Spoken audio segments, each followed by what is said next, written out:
Welcome to Fantasy Sports Daily, powered by FantasyGuru.com. Monday through Friday at 12 p.m. Eastern Standard Time, 9 a.m. Pacific. Ray Flowers breaks it all down for you from a fantasy sports perspective.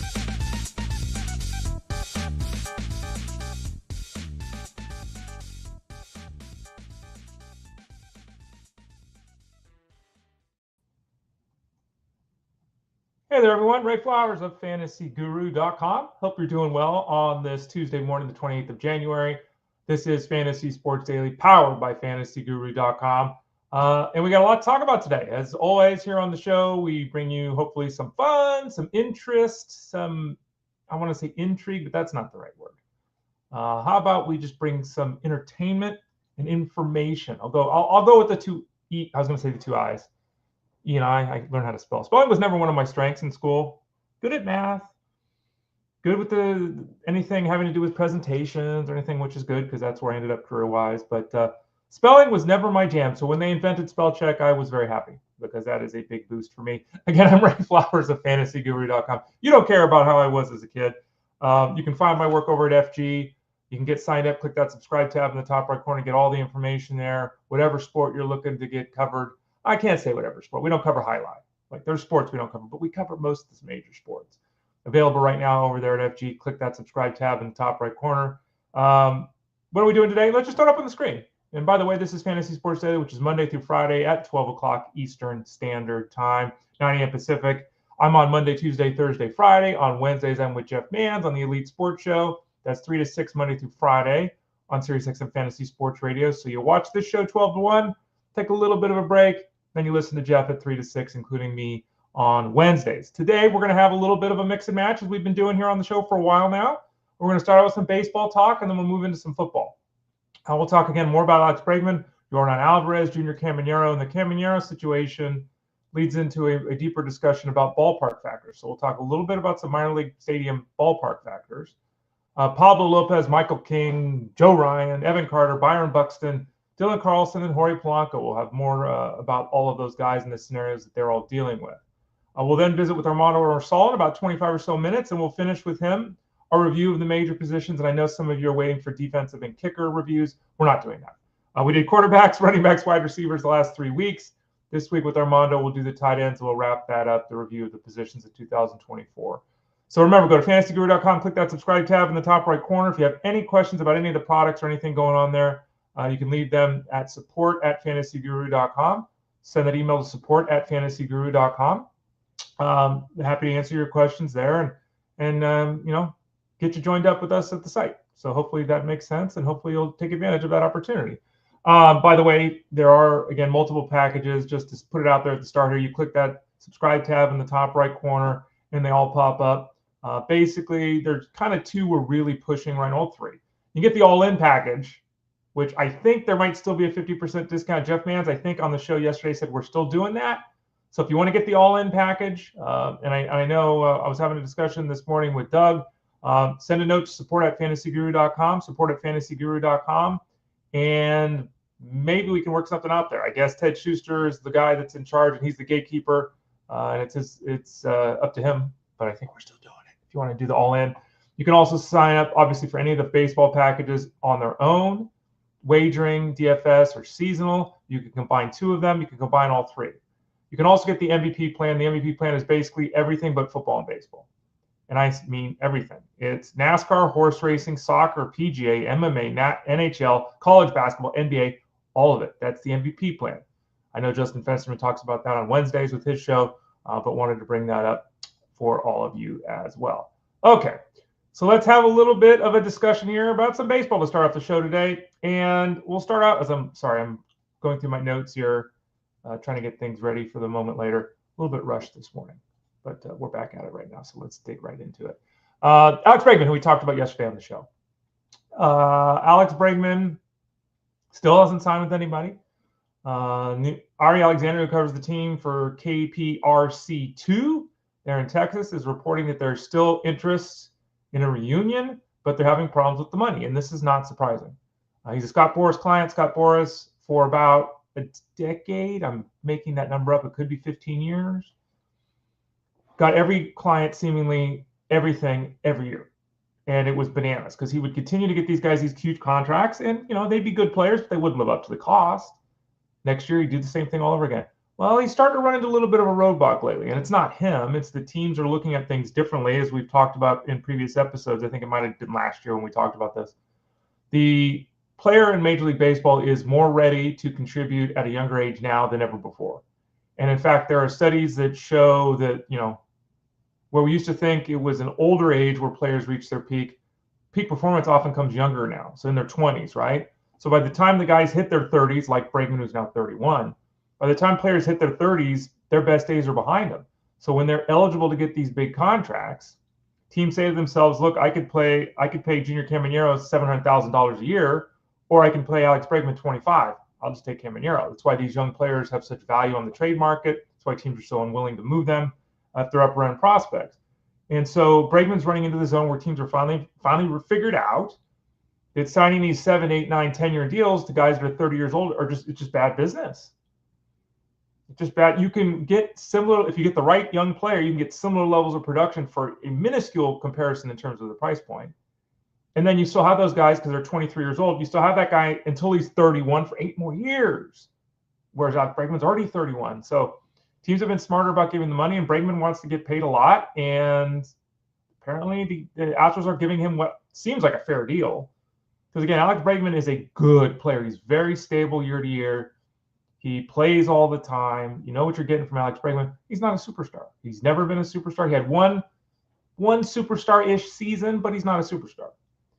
So they gave him a 6 years, $156 million offer to the Astros. That's $26 million a year. Obviously, that's less than he wants, and so he hasn't signed the deal. And it's like, well, he's 31 years old, and here's $150 million.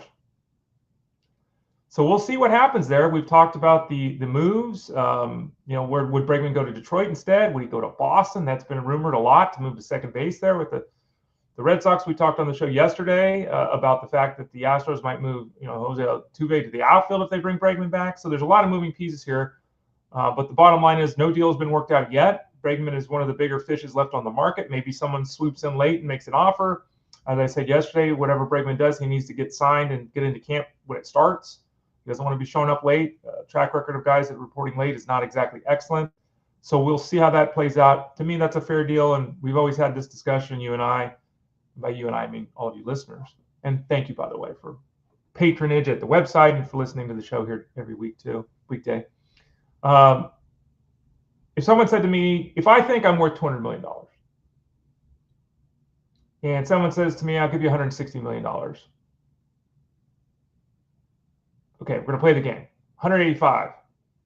I'll say 190. You'll say 170. I'll say 185. You'll say 175. Just take the 175. Like, is there really a difference between 175 million and $200 million? Sure. Yes. In this case, it'd be an entire year. He's making 26 a year on this offer. Is Bregman? Does it really matter? No. Take the deal. So we'll see what Bregman does here. His former teammate, potentially future teammate, Yordan Alvarez, who is one of the best hitters in baseball.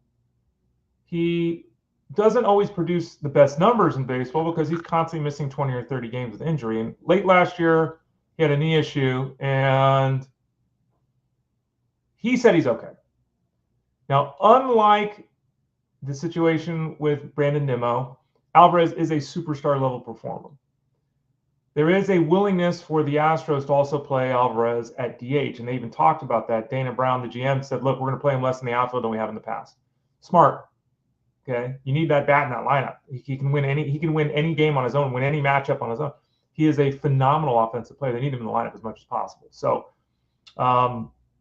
anyway, if they bring Bregman back and they move Altuve to the outfield, anyway, that naturally puts Yordan Alvarez at the DH spot more often. He hurt his knee late last season, and there was some concern about going into the offseason. Would he need surgery? He didn't have surgery. They're saying that Alvarez will be fine. And this is one of those, you draft him and you kind of close your eyes and go, please stay healthy. Because if Yordan Alvarez were to play 155 games, and if everything came together for him, top 5 MVP. Like, he could 300 with 40 home runs and 120 RBIs. Like, and there just aren't that many guys that could do that. And you say those numbers and it sounds banana pants. It's possible with Yordan Alvarez. So they're saying he's healthy now, and we'll see. That's where we're at as we sit here in January. Things can change quickly once the games actually change and players actually show up and all that kind of stuff.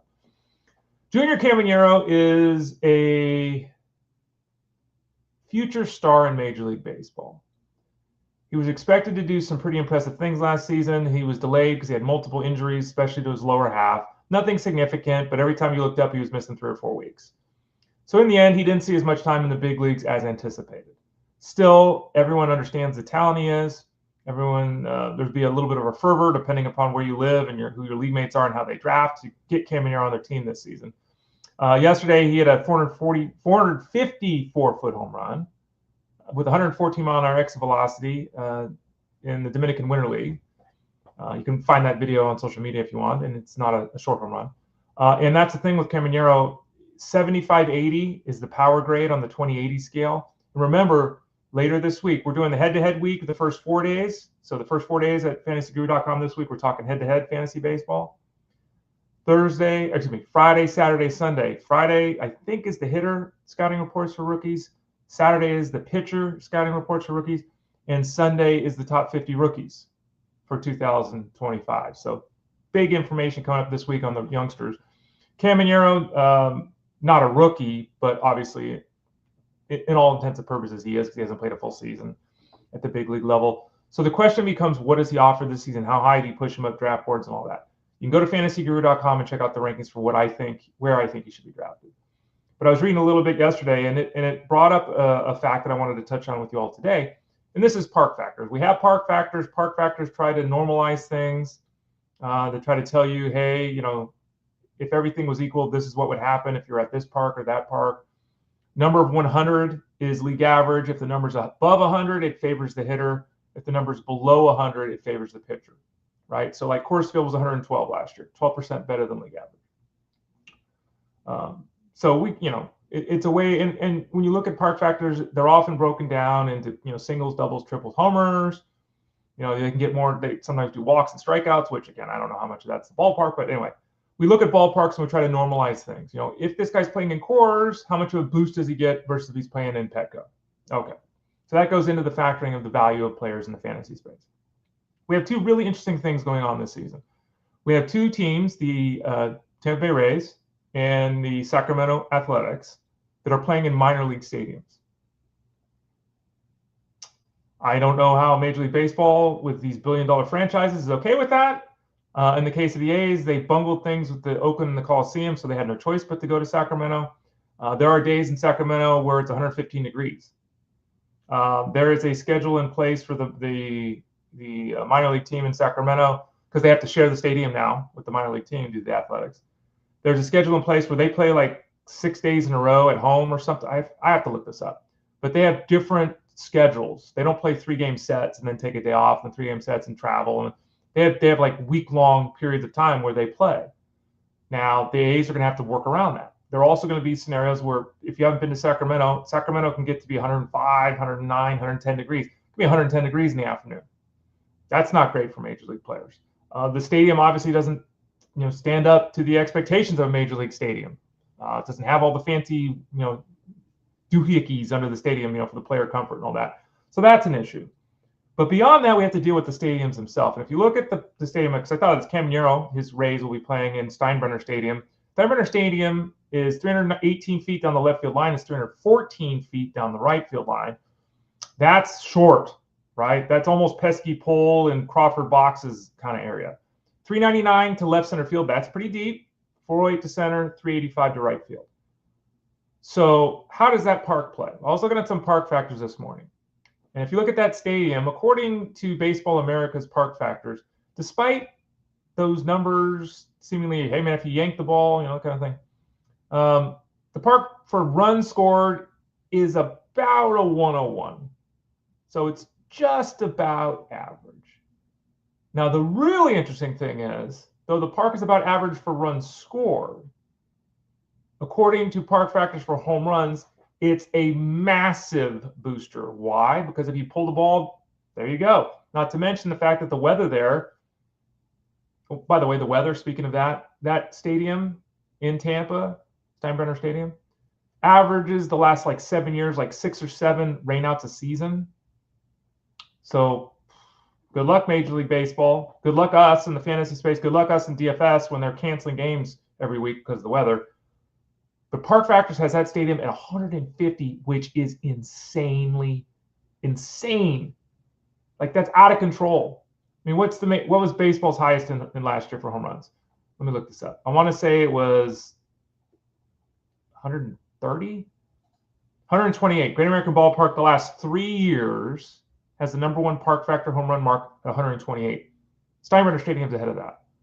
So when people realize that and talk more about that, we might see a guy like Caminero see his value go up. We might see all the Rays' value. Any Ray with the ability to lift the baseball becomes a little more attractive because that ballpark significantly favors offense. Now, when talking about the Athletics going to Sacramento, that park does not favor offense. In fact, that park favors pitching. Now, that's surprising. I would expect that it would be an even park to a positive park. Now, remember, you have to factor in the level of competition there and all that. But if you look at the Park Factor numbers for that stadium in Sacramento, it's the worst offensive environment in the PCL, the Pacific Coast League. The absolute worst. It's the worst in Park Factor. It's the worst for runs. It's the worst in Park Factor for home runs. It's the worst park for WOBA.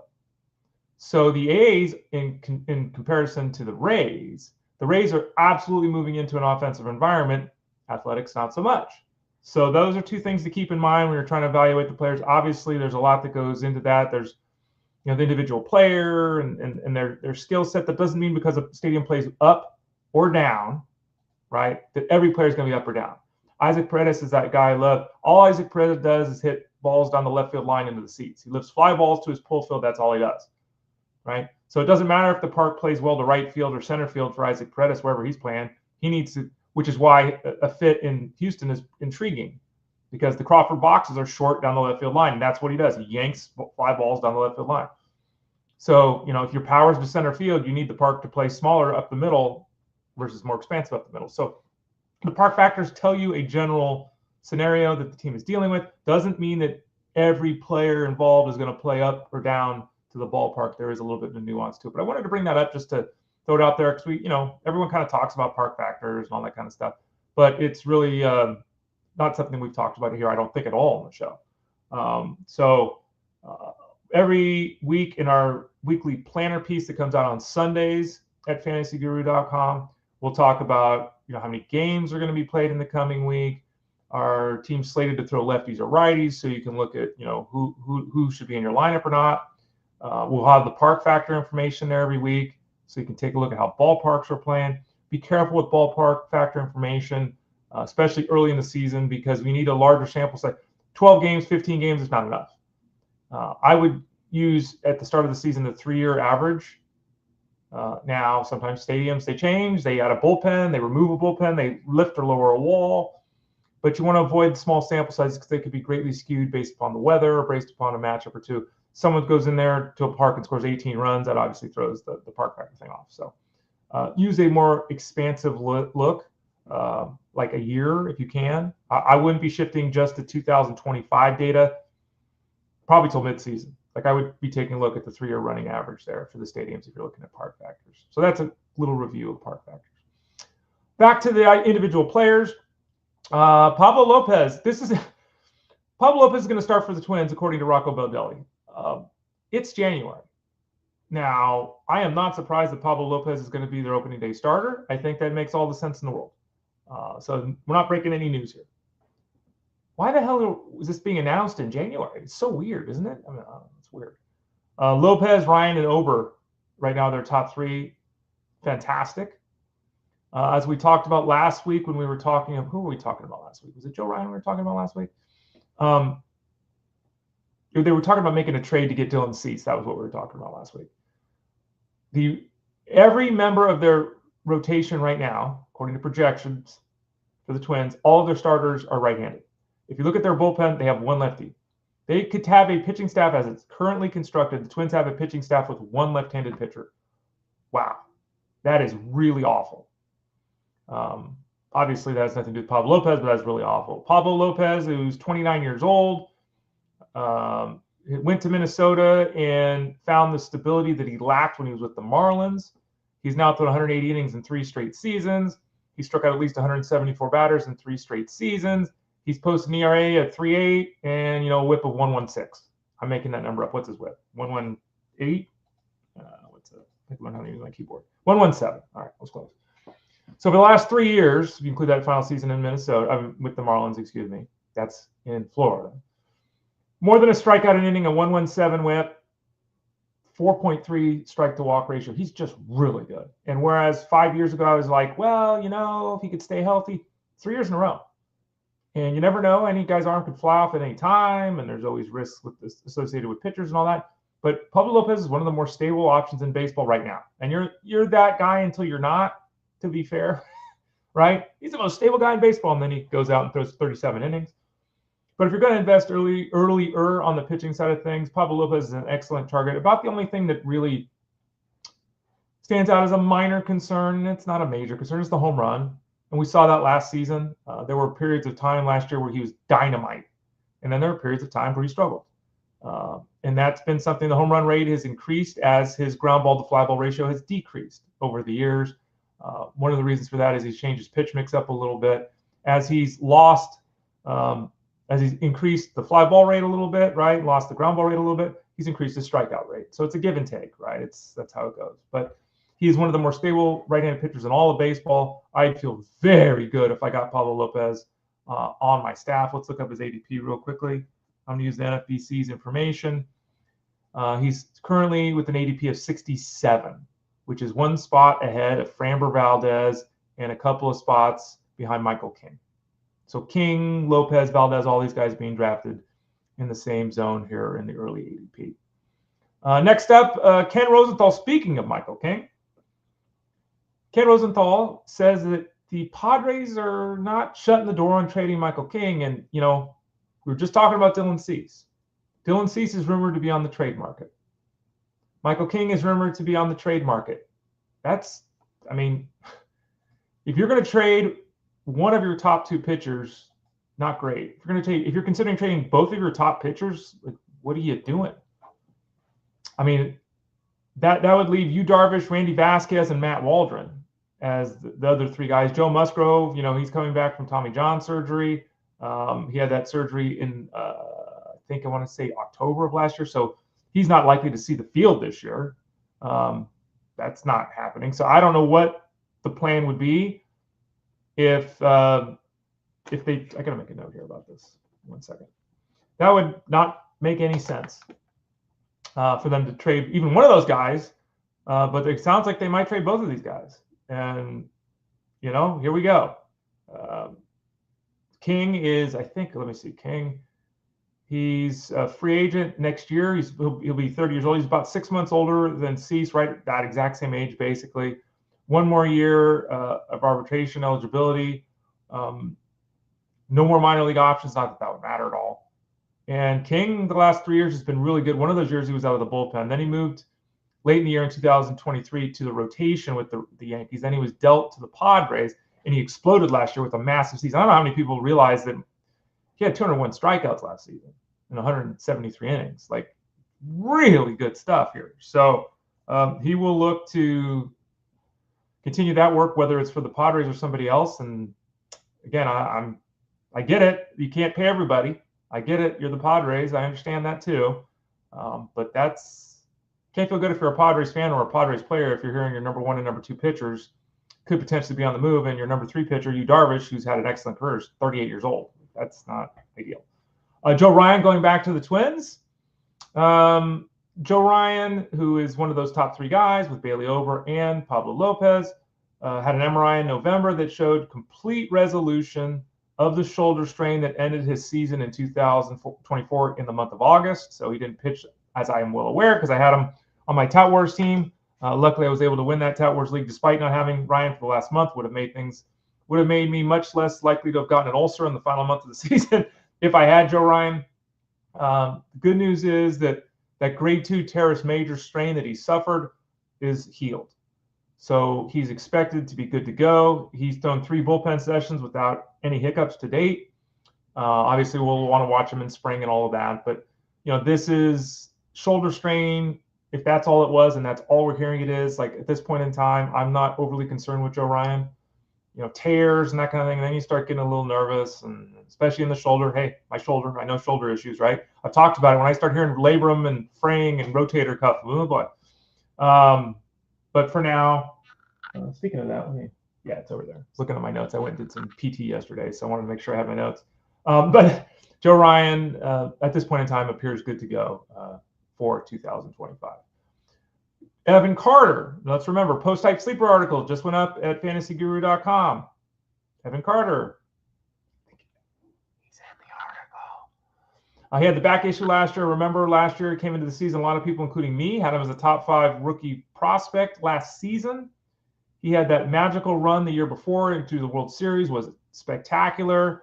In 2023, he had 1,000 OPS in 23 games, and then killed it in the World Series. And then last season was shambles. It was an utter disaster for Evan Carter because of the back. Eventually, he was shut down, and he kept trying to come back. It just didn't work. So he added some strength in the offseason. He's a thin guy, so he added some muscle and some bulk over the offseason to help with that. He's expected at this point in time to have a normal spring, and so here we go. I've talked about my back issue a lot, and my shoulder issue. Apparently, I'm just breaking down. Back issues are tough because they don't usually go away. There's something there. Now, the good news is for a guy like Evan Carter, who's an elite athlete, who's 23, 4 years old, wherever the hell he is. Let's look him up as we're talking.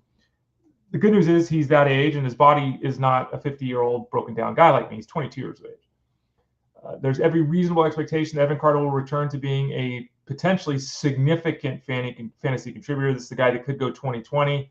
Again, let's not overlook the fact that he destroyed Major League pitching, and with the moment wasn't too big for him. He had a 400 on base percentage as a rookie, all these kind of things. He is somebody that, let's see what his ADP is right now. He is somebody that 274 is his ADP. I'm investing at that price point with Evan Carter. Let's just put it that way. Evan Carter could be a 2020 guy this season. He could struggle. The back could be something that he's dealing with the rest of his life. We don't know, but I'm willing to take a chance at that price point. I think you should be too. Speaking of injury, guys, we couldn't talk about injuries without Byron Buxton. He's feeling as good as he's felt in years, according to GM Derek Falvey. He had off-season knee surgery last year. The year before that, hamstring issues all season long. He supposedly is entering camp feeling the best he's felt in years and hasn't been rehabbing over the offseason, which would be a huge boost benefit to him because that's something he's dealt with all the time.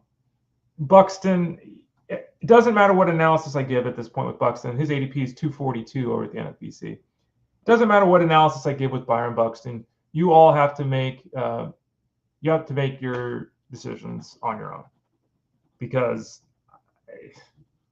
I can't tell you what he's 31 years old. He's always hurt. Last time he stole 10 bases was 2019. Once in his career, he's hit 20 home runs. We can dream. At this point in time, he's not ending up on any of my teams. It's up to you if you want him on your team. The Orioles signed Dylan Carlson to a 1-year, $975,000 contract. He'll battle for a spot on the bench there, try to make the team in essence. Heston Kjerstad have they given up on Heston Kjerstad? It's so weird. Are they going to make a trade? It's an odd signing. Dylan Carlson right now, just an AL only option if you're thinking about that. The Astros have a plan B if they can't sign Alex Bregman. Apparently it's Jorge Polanco. They're still conversing with Jorge Polanco. We talked about Jorge Polanco last week on the show, so I guess, is still in play for the Astros as well. Henry, you said, Ray, do you think Jose Altuve can play left field? Henry, yesterday's show broke this down. So check out yesterday's show. That's episode 323. Talked all about what the Astros might do if they sign Bregman and moving Altuve to the outfield. I think it's weird. I think he could do it, but I think it's weird. Rubby17, before we visit with Armando Marsal here.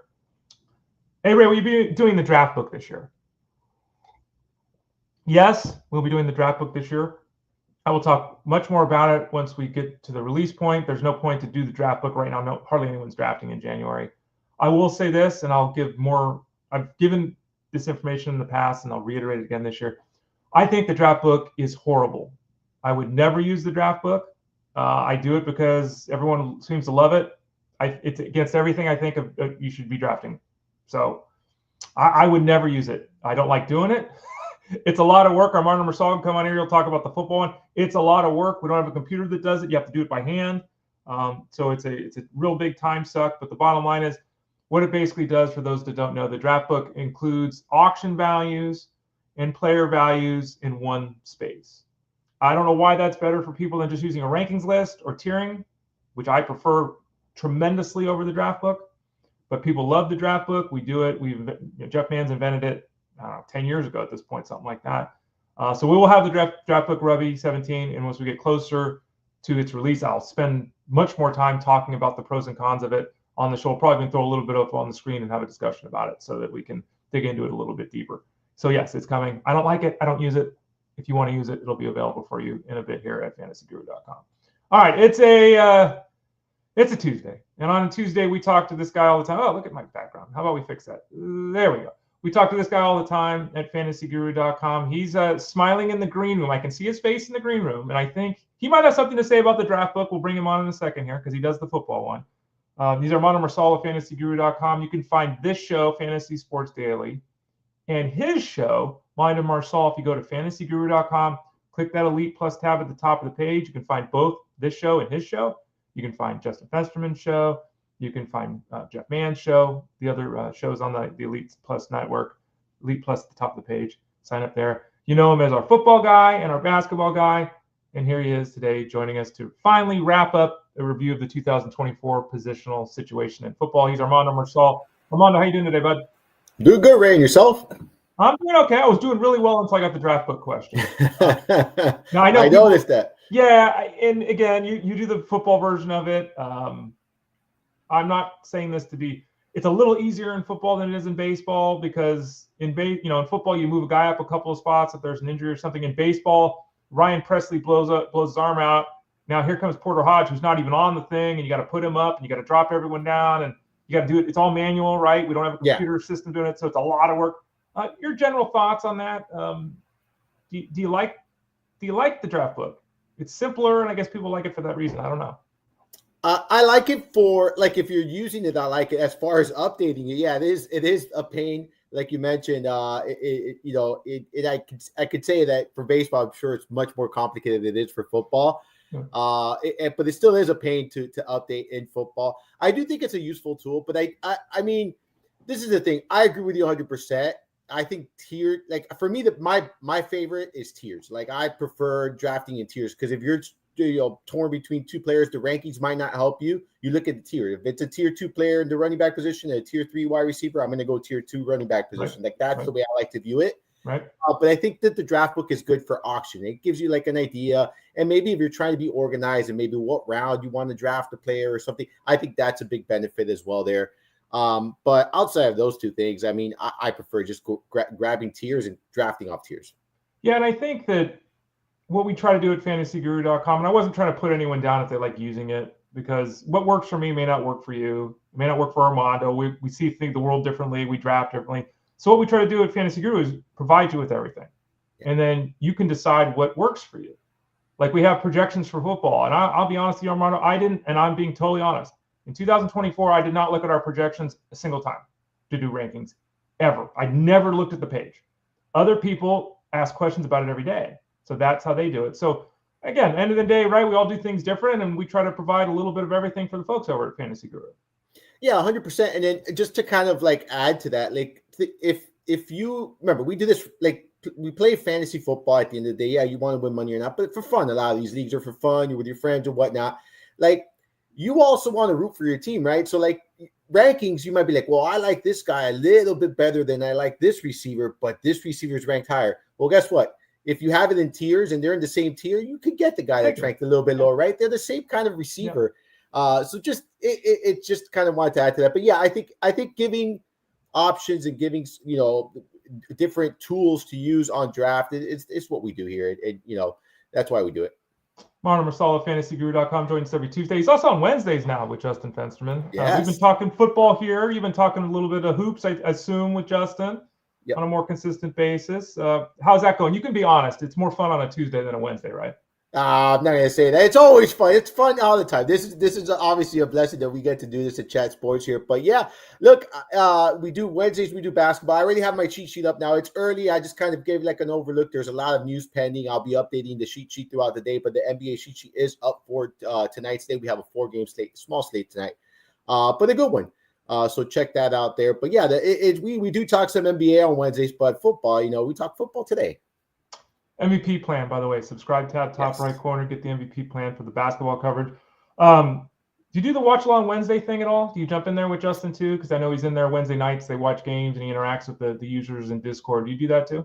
I try to jump in as often as I can. I don't go in there often. I'll be honest. Wednesdays, my son has basketball games. Those are the nights he has basketball games. So when I get home, sometimes I jump on him. It's not too late. But for the most part, it's difficult. I'm in and out of there. I saw your son working on his pitching the other day on Instagram. Yeah. Yeah, we're working. His mechanics are completely off. I've been like kind of trying to do one thing at a time. It's like I know his glove hand has to come in, but he was stepping way outside before. Now I've got him to step forward. So that's one step at a time. But he likes pitching. I don't want him to pitch at such a young age, but he likes it. So I give him 10, 15 pitches. Not a lot. Let's talk some football, Armando. We're talking everything here on the show. Look at us. We're so kids and baseball and rankings and tiering and basketball. Let's talk some football. Coming into this season, Trey McBride and Brock Bowers were both on everyone's list of a guy I'd love to have. In the case of Bowers, I think there was a little bit of the carryover from Kyle Pitts, where it's like Kyle Pitts was supposed to be the guy, yeah. Brock Bowers is supposed to be the guy. And so Bowers, I mean, I drafted him myself in one of the listener leagues we did, like in the 10th round. Like he fell. McBride went a little bit earlier. In the end, both guys were spectacular. Huge efforts from both of them this season. Talk to us about both of them. And if you had to choose one moving forward, is there an obvious answer to who's better than the other one? Well, I'm going to be honest. I was completely terrified of drafting Bowers. I was because of a rookie tight end and stuff like. So he exceeded expectations. I would say I was wrong on him because I didn't think he was going to have that great of a season. He impressed. I mean, there's just no other way to say it. He was just phenomenal. He was the go-to guy there for the Raiders. I think that's here to stay. Obviously there could be some minor regression in the sophomore season, but I think that he's going to be an elite tight end and a consistent one. Each and every year moving forward. I mean, everything was there, right? The skill set was there, the pedigree was there, everything was there. So not surprising that he had a good season, just surprising how good of a season he had for me. McBride, he's been someone that we've been able to rely on here, and I think that's going to stay as well. You're looking at this season, he had 146 targets. He was someone that I think is going to continue to see a significant role there in Arizona. I don't see that going anywhere. I do think that, as Marvin Harrison Jr. continues to grow as a receiver, I think it can impact a little bit there.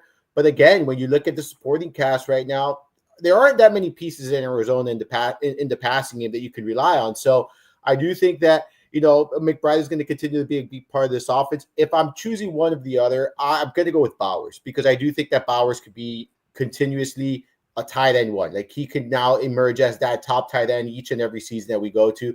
I do expect his price to be very expensive this upcoming season, so that is a concern of mine. I generally don't like taking tight ends in the first couple of rounds. And I wouldn't be surprised if you see Bowers kind of going where Kelsey used to go in his prime, where it was like that, second round, sometimes at back end of the first. Like really depends on the drafts that you're doing. But yeah, I think if I'm choosing one or the other, it's going to be Bowers. I do expect them both to be very, top 10 tight ends moving forward. But Bowers for me is that guy that's going to be that potential tight end one each and every season, so long as he stays healthy. Let's stay in your neck of the woods down there in Florida, and Jonnu Smith with Miami, 55 catches, 7 touchdowns. Okay, that sounds like a reasonable seasonal effort for him. That was his last 8 games. His last 8 games, he averaged 19 PPR points a game. He was a star, Armando. Now, Waddle was hurt, and Hill was hurt, and Tua was hurt, and all that stuff. And everyone forever has said, Jonnu Smith, kind of rare that a guy in his 8th NFL season at 29 years old all of a sudden becomes the guy, especially at the tight end position. Talk us through what happened this season. I mean, 88 catches for him this year. That's a big boy number. What do you think about Jonnu Smith? So I have mixed reviews here. So I do think that this is sustainable for him. in this offense, right? In this system, I think that Mike McDaniel has always looked for a tight end. He didn't have that before. We saw Kittle and, his role when McDaniel was in San Francisco. We saw Kittle and, what he does. He's still very, very much involved. But the Dolphins finally had a reliable tight end that they could count on. They didn't use Gesicki as to this capacity because he couldn't block. But they're using Jonnu Smith. I think so long as this offense stays intact and, everything stays the same, there's not a lot of changes like we talked about in previous episodes here.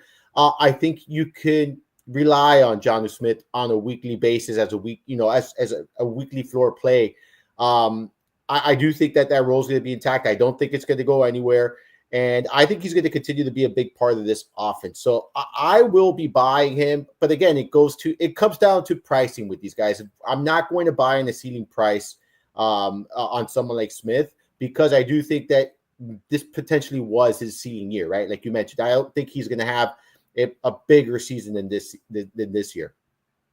Armando Marsal of FantasyGuru.com. Armando, let's talk about Pat Freiermuth, who, has been with the same team there in Pittsburgh his whole career, and he's caught 60 passes. He's caught between 60 and 65 passes all 3 of his healthy seasons, so exactly the same. He scored 7 touchdowns, and 2 touchdowns. So that's really the difference, because he's had 2 seasons in his career with 7 touchdowns. He's had 2 seasons in his career with 2 touchdowns. He catches 60 passes. There we go. He doesn't do anything. He's not dynamic. He's not stretching the field. He really is just the guy that helps move the chains. Nothing wrong with that. And that if he's getting 7 touchdowns, that guy can be a tight end 1.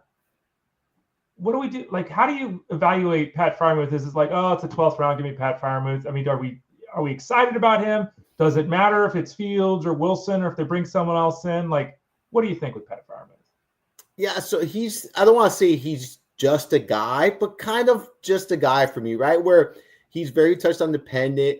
And I don't think we've seen his ceiling yet. So I will say that. I don't think we've seen his ceiling year yet. I think that there is a big season in his arsenal. It's just a matter of we haven't seen it. We haven't seen his role. You mentioned, like, if you looked at the numbers, right? Like, targets, it's 79, 97, 46. That was the year he played 12 games. It's 78. So, like, his role's kind of the same in this offense. It hasn't changed. If we could get somewhere in that 100 target range, like his second season in the NFL, I think we could potentially see a ceiling year. I think that's when you're comfortably starting him each and every week. Otherwise, I think you're looking at an inconsistent floor, anywhere between 7 to 12 fantasy points per game. And then, you're going to have that 1 week where he scores a touchdown, he exceeds expectations for you. But until we see that consistently, I don't see him more as just a guy.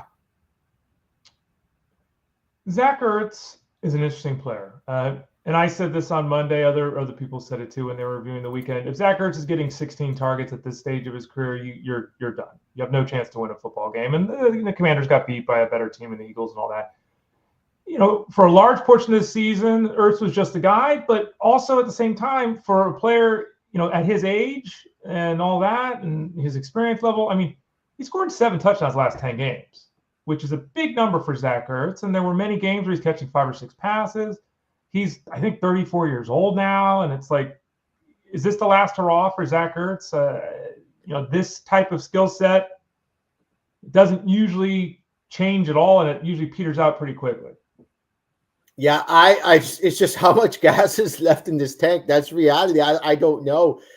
He looked like he still has plenty of juice in the tank, and some of that you can rely on in consistent floor, and his role's intact in this offense, and we know young quarterbacks like to lean on their tight ends, but they also drafted a tight end, right? Like, they drafted one in Ben Sinnott there. So, like, maybe as his role, as he continues to grow into the position, maybe Ertz's role will take a hit. So I'm not going to be actively targeting Ertz. But again, in a situation where he's your second or third tight end in a best ball format, sure. But as an every week starter, I don't think I want to go into the season with Ertz as my number 1 tight end. Tucker Kraft had very much a Pat Freiermuth season when you look at the numbers overall. Very similar numbers.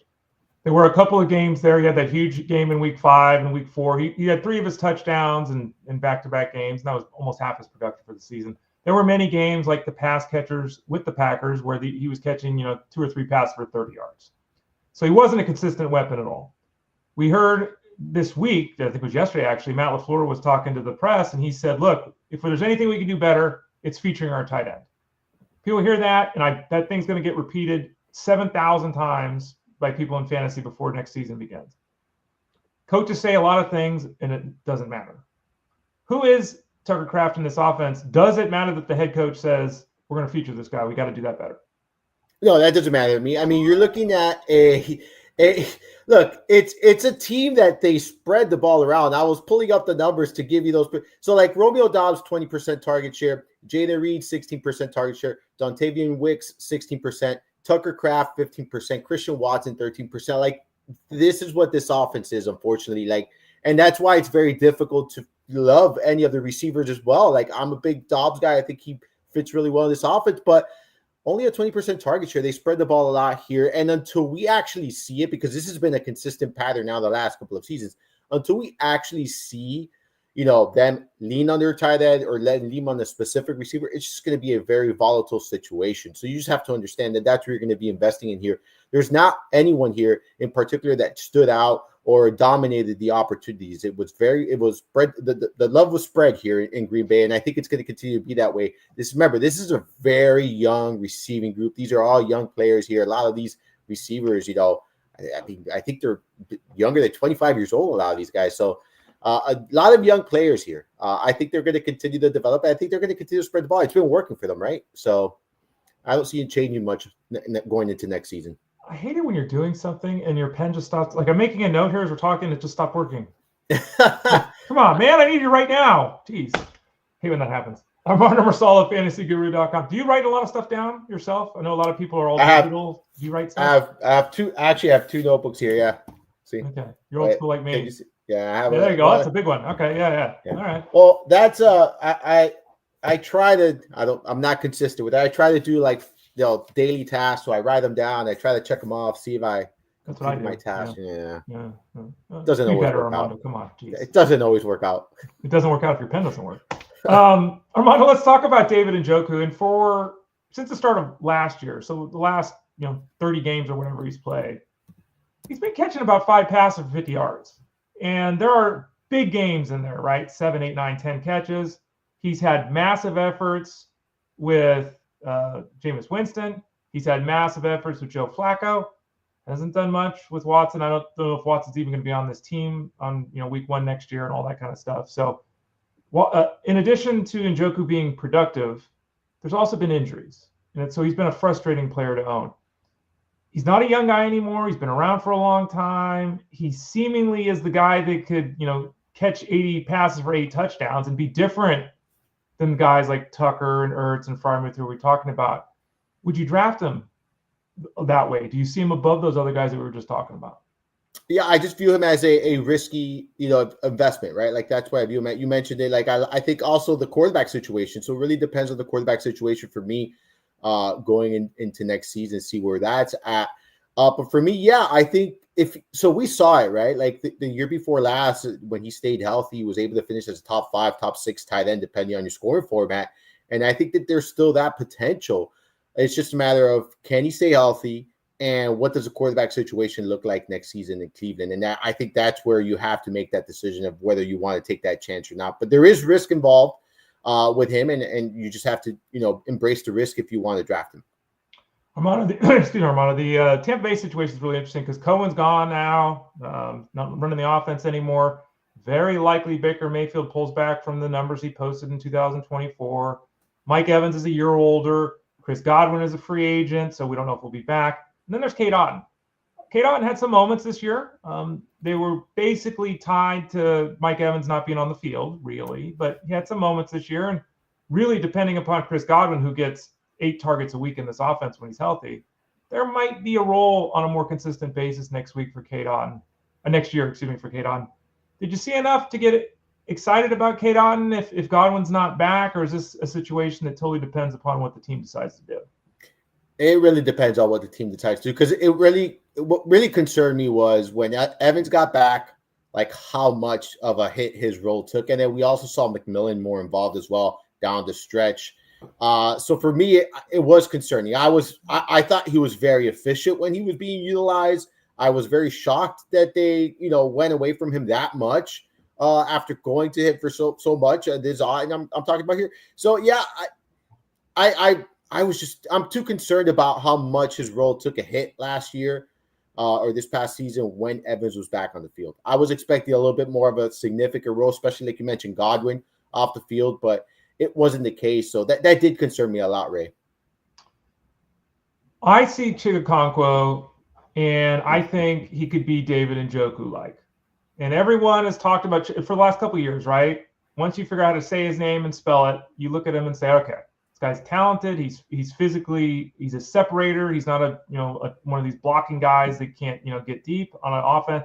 We see him break out for big pass gains at times. You look at the Titans offense, and it's like, who the hell else is going to catch passes, right? Well, Chig Okonkwo did nothing. Nothing. Last 3 games of the regular season, 15, 16, 17, he was a star. What do we got in Chig Okonkwo? I mean, I don't know if they even know who the quarterback is with this team. They don't know what they're doing. The Titans offense is stuck in the mud. Makes me very concerned that they haven't found a way to more consistently utilize a guy, but we know how people act, Armando. This didn't happen in weeks 1, 2, and 3. This wasn't an Isaiah Likely scenario. This was, he did it at the end in the fantasy playoffs. Everyone's going to remember that. Who is Chig Okonkwo? Yeah, he's the best ball tight end for me. I don't want that on a week. I don't want that decision on a week-to-week basis. I really don't want to do it. I'd rather just draft him at least as things stand today, right? Like everything could change between now and the start of the season, or now training camp and whatnot. But as things are today, I view him as a volatile guy that's going to give you some big weeks, like we saw there. He has that ability. It's just way too inconsistent and not regularly, right? Like, so it's not like it occurs frequently. No, it's like random, and you're probably not going to be starting him on the weeks that that he goes off if his role stays the same. I don't know of many players in football history. Well, there haven't been that many players that have caught 100 passes in football history. Certainly 114 passes. But I don't remember a time where a guy caught 114 passes and then the next year everyone hated him. Evan Engram, everyone hated him. No one wanted to play Evan Engram. Everyone thought Evan Engram sucks. Week after week after week after week after week. Guy still caught 5 passes a game. He still would have caught 90-plus passes if he'd been healthy this season. Okay. Didn't happen. He was beat up, all that kind of stuff. Trevor Lawrence gets hurt late, but now he's going to be healthy. Liam Cohen's coming in. Here we go. The offense should get better. Evan Engram, an interesting player to you, or you saw enough this season? I've always liked Engram myself. I've been a big fan of Engram. I want to see what happens with this offense, right? Because like before Doug Peterson was there, like tight ends have been very fruitful in that kind of system, in that kind of environment. We've seen that in the past. I think that this offense is going to get better. I'm just interested to see what kind of role they're going to give Engram. Is he still going to be that 20-plus target share tight end? Is he still going to see the consistent, when healthy, when everyone's healthy? We have to take that into consideration. I think you mentioned a lot of injuries this year into the offense. So when everyone's healthy, is his role going to be that significant role it was with Doug Peterson was the head coach? I like the idea of potentially buying low. I'm assuming his, ADP, once all the dust settles and your real drafting starts, I'm assuming his ADP is going to be lower than it should be, given what he brings to the table. So for me, yes, I will probably be buying low on Engram, but I never understood the dislike or the hate this season. You have to take all the moving parts into consideration here. Final tight end to ask you about is a guy who dropped the pass he should have caught. Everyone's talking about it, Dalton Kincaid. Let's move beyond that one play. Yeah, and he hurt his knee. And now we're hearing the coverage, right? Oh, he didn't produce because his knee was hurt. Okay, fine, whatever. He didn't get it done this year. And it wasn't really close. He was not close to the level of a performer that he was as a rookie. Now, this guy, no one does the same 75 catches every year. It's not how the game works. Okay. But we're talking a step back here. Yards per target went way down. Catches went down. Yardage went down. It just was not – he was not utilized in the same manner as he was in year one. People drafted him to at least replicate his rookie season, but most expected him to improve those numbers. They went in the wrong direction. Where are we at with Dalton Kincaid? So I think his price was a bit inflated going into this season. I wasn't buying at his price tag. I think the price is going to adjust this upcoming year, and I think this is where you want to buy. He missed some games. But like you mentioned, the numbers were just not there. I do believe that he'll take a step forward. I think this was his floor, and I think you're going to see him take a step forward in 2025. And I think he'll be a bigger part of this offense moving forward. And because of that, and given what I expect his price to be, given the down season, I do think I'll be buying him this year. Now, I will say, like, just gotta temper expectations, like, right? Like, you cannot now expect like Kincaid to just go off and bonkers. He showed flashes as a rookie. We saw regression this past year. But look, as a rookie, he had an 18% target share. In games he was healthy this year, he had a 20% target share. So, like, his role is there. Like, it's just a matter of getting the production. And I think he will going into that third season. Like, this kind of, like, you see that a lot. Tight ends take 3-4 years to really get going. So I am excited to see what happens here this upcoming season with Kincaid. Yeah, and it's fascinating, too, because you look at this. They're not bringing Amari Cooper back. They didn't even want him this year, apparently. So Amari Cooper's going to be gone. Matt Collins is a free agent. Not likely they're going to sign him. Someone will probably give him a bigger offer, right? So now we're down to Keon Coleman needing to take a step. I wasn't overly impressed with him as a rookie. Yeah. Khalil Shakir is great, but he is what he is in this offense, right? He's not going to all of a sudden transform into DK Metcalf. Okay. Curtis Samuel's got a big contract, so he'll be back, but they don't really have, I mean, kind of like the Chiefs, right? It's like the receiving core is messy. So, if you're in a dynasty keeper league, is Kincaid somebody, right now you're making an offer on just on the off chance that, this comes together next season and here's Dalton Cade catching 75 passes because they don't really have bangers at the wide receiver spot. Yeah, 100%. In Dynasty, I think you go out and buy Kincaid. Like, I still believe in the player. I still believe in the talent. It's just a matter of he took a step back. He missed some time, but I'm looking at the role at this point, right? Like, he did regress, but his role actually went from an 18% target share to a 20% target share. Like, his role's there. Like so I do believe that he's going to continue to be a focal point in this offense. In the passing game, like you mentioned, there's not a lot of options. Now, can that change over the, off season if they add some big pieces on the offense, if they make some big moves or some big splashes? Perhaps. But I do think that he's going to continue to be a big part here of the Bills. And I'm buying. I think you could buy low. I think you're going to get him, I don't want to say cents to the dollar, but you're going to get him cheaper than his actual face value should be at this point. Armando Marsal of FantasyGuru.com. Tony C says he alligator armed that ball. Got to get aggressive to get the ball. There is a fine line. I think it's really interesting that, a lot of people follow their team. I get the sense, and even fantasy people, I don't know if they're necessarily watching all the games, and there's nothing wrong with that. But there are a lot of high-end pass catchers in the NFL who don't know how to catch. Like, if being honest, they body catch things, they shoulder catch things, they don't catch the ball. There's a lot of guys that, honestly, they're just such amazing athletes. Who cares, right? But they don't catch the ball properly. And that's always been something that I've, as a guy who was a talented athlete, but not a superstar athlete professional, I always had the fundamentals down because it's like, that's how I'm going to be successful. I'm going to do. Are you shocked that coaches just let this go? Because, you don't get the NFL without being coached for 15 years. And everyone just says, well, dude, you scored 14 touchdowns last year. Cool. Like, are you surprised that more guys don't do things properly with their hands when they're catching a football? Not really, because as a little league coach, like, we work on, like, our practices are a lot of fundamentals, but you see a lot. I've been, like, my son has played for other teams and stuff, and they don't even work on fundamentals. If you don't work with if I don't work with my son, like, fundamentally before, like, he wouldn't know the fundamentals. So, like, a lot of coaches don't coach the fundamentals, at least from what I've seen. And that's only in little league. Again, I'm not coaching at the high school level. I'm not coaching at the, in college or anything like that. So I'm not sure what those practices look like, but in little league, they don't work. And if you start, at a young age, not working and not sharpening your fundamentals, I think that can transition, into, when you play the higher level. I think it's a mistake. I think fundamentals are the most important things. I talk to my son about that all the time. I think the fundamentals are key. I know they're boring, but that's why they're fundamentals, and that's why you need to establish them. But again, I can't speak for every coach. I coached high school baseball one year. Went back to my alma mater and coached Frostoff, and I was surprised. Like, I ended up being the guy that the other coach was, 30 years older than me, and he was the coach. I was the assistant coach. So I was kind of the guy that worked individually with players. And it's like, you're 15 years old, dude. You don't know how to hold a bat. Like, what is going on here? Like, who hasn't taught you how to hold a baseball? Like, come on, you're one of our starters. You hold the bat wrong. Like, what are you doing? So I was surprised, really, because I grew up fundamentals, man. We drilled it and we did it and we drilled it and we did it so that you didn't think about it. You just, anyway. And it is kind of sad when this happens. Like Kincaid, right? Like he should have caught the ball. He should have caught the ball. You know, and then he's got to think about it all off season, and he's going to be at, you know, Wendy's, and people are going to be yelling at him, "You bum!" You know, it's like, it's tough, but I guess that's why you get paid the big bucks, Armando.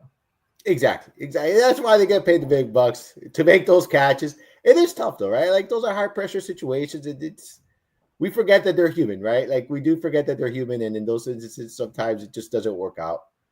Armando Marsal of fantasyguru.com. Armando, you're working out. I know you're doing the fundamentals. You're getting it all done. You mentioned that the cheat sheet is up for hoops today. What else got going on here? And now that football's got a little bit of a break before the Super Bowl. Yeah, so I'll be on NBA this week. We'll still, obviously be on Discord doing cheat sheets and things like that. You can catch me there. And then no staff picks this week because the Super Bowl is not this week, and we'll have the staff picks back up and running next week. And I'll do a little breakdown for the Super Bowl as well next week there. So you can keep an eye out for all of that there at fantasyguru.com. And where can folks find you on social media? I know you're on Twitter X at Armando_Marsal. Do you do any of the other ones, Armando? Yeah, I haven't done the TikTok in a while, but I have TikTok. I have Instagram. What's the blue is Blue Sky, right? Yeah, Blue Sky. Yeah, Blue Sky. I have all those three, and that's all Mind of Marsal. There you can follow me on all of those. So and Threads as well. So all of that Mind of Marsal is how you can follow me there. I do post some Instagram stuff, reels, some stories and stuff like that. You can check that out. But yeah, if you're not following me there, go ahead and check it out. Armando Marsal joins us every Tuesday here on the show. He also joins us, even though I'm not here on Wednesdays. He's with Jeff. I'm with Jeff Manns on Wednesdays. He's with Justin Fensterman, so he's doing double duty for us here. Then it's Mind of Marsal podcast again, fantasyguru.com. Click that Elite Plus tab at the top of the page. And click the subscribe tab in the top right corner to get the football coverage, the basketball coverage, the baseball coverage, the hockey. We got you covered over at fantasyguru.com. Armando, thanks for your time today. We'll talk to you again next week. Enjoy the hoop action, and we'll talk to you soon. Yep. Thanks for having me. You got it. He's Armando Marsal. I'm Ray Flowers. Justin Fensterman and Armando will be back tomorrow, 12 o'clock Eastern Standard Time. Armando will join him in the middle of the show just like he did today. So if you can't get enough of Armando, less than 24 hours until you get to see him again here on the show. For Armando, I'm Ray. This has been Fantasy Sports Daily, powered by fantasyguru.com.